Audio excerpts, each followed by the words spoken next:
hari ini Ibu Guru mau melanjutkan video pembelajaran kita. Nah, yang kemarin kan kita sudah belajar pembelajaran yang pertama. Hari ini kita masuk ke subtema yang kedua, yaitu pembelajaran yang kedua.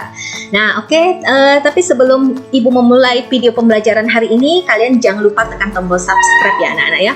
Oke, Ibu Guru mau menyapa dulu teman-teman yang selalu mendukung video channel Yustasweet. Oke, before you continue watching Yustasweet's video, don't forget to press subscribe button, the press bell button, like, comment, and share video Yustasweet. We are friends on YouTube. Keep following Yustasweet, interesting and cool video. Okay, continue to create, develop talents. Good luck with that. Anak-anak, ini video pembelajarannya sudah siap di PowerPoint Ibu. Kalian simak sampai selesai ya. Nah, slide pertama. Subtema yang kedua, kita masuk pembelajaran yang kedua ya. Ini lanjutan video yang kemarin ya anak-anak. Nah, sekarang ada teks yang Ibu tampilkan di PowerPoint Ibu. Kita baca sama-sama. Ini teksnya tentang cara bermain lingkaran simpai. Nah, mungkin ada anak-anak yang sudah tahu simpai itu apa sih ya. Nah, simpai ini sebenarnya ini masuk ke pelajaran PJOK ya anak-anak. Kalau di materi pelajaran PJOK itu ada cara bermain simpai. Nah, simpai ini anak-anak ini biasanya ada yang terbuat dari rotan, ada juga yang terbuat dari plastik ya. Ini seperti ini di gambar kalian bisa lihat. Ini mainnya ini dilingkar ke badan. Jadi kita goyangkan badan gitu ke lingkar. Ya. Ini juga bisa dijadikan simpai ini sebagai itu loh. Kalau misalnya pelajaran PJOK itu melompat melewati rintangan, bisa juga menggunakan ini ya.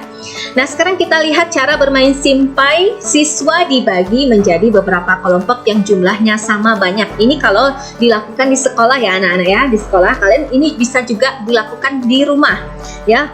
Coba bermain di rumah. Masing-masing kelompok berdiri membentuk lingkaran. Nah, ini nanti kalian bisa baca lagi, ini Ibu tampilkan ya. Bisa kalian postkan video Ibu ya.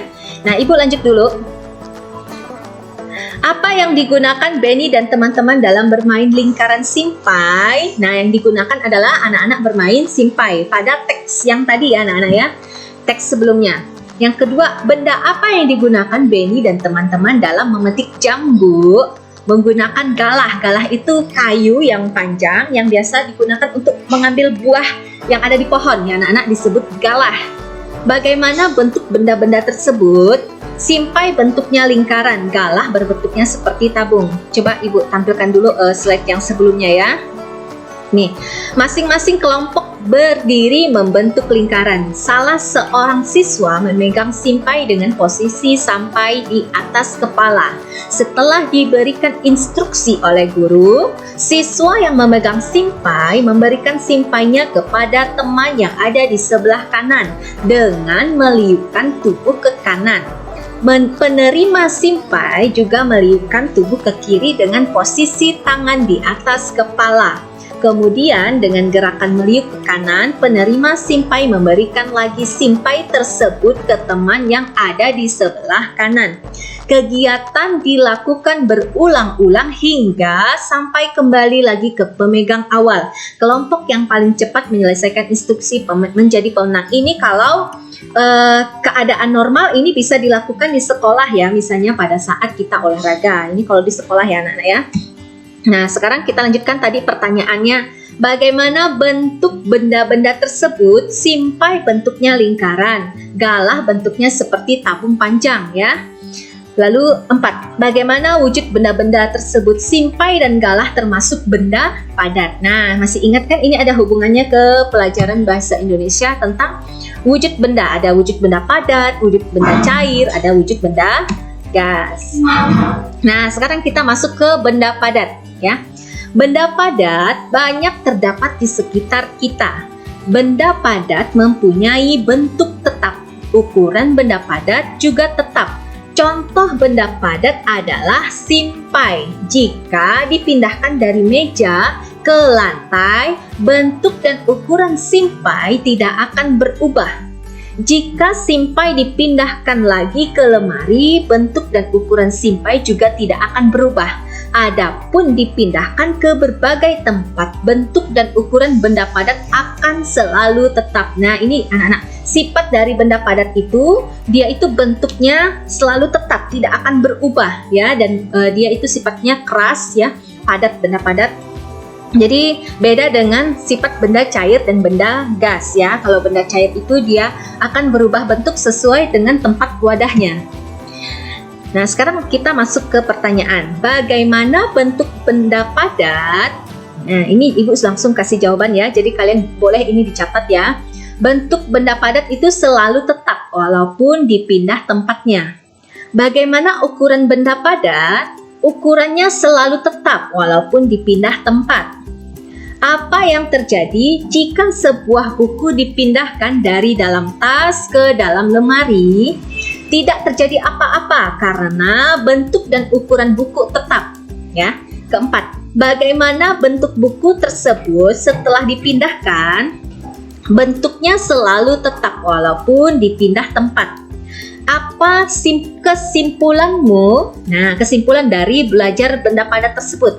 Bentuknya dan ukurannya benda padat selalu tetap walaupun dipindah tempat. Nah, itu kesimpulannya dari sifat benda padat ya anak-anak. Nah, sekarang Ibu ada tampilkan tabel. Ada tabel, ada nama-nama benda.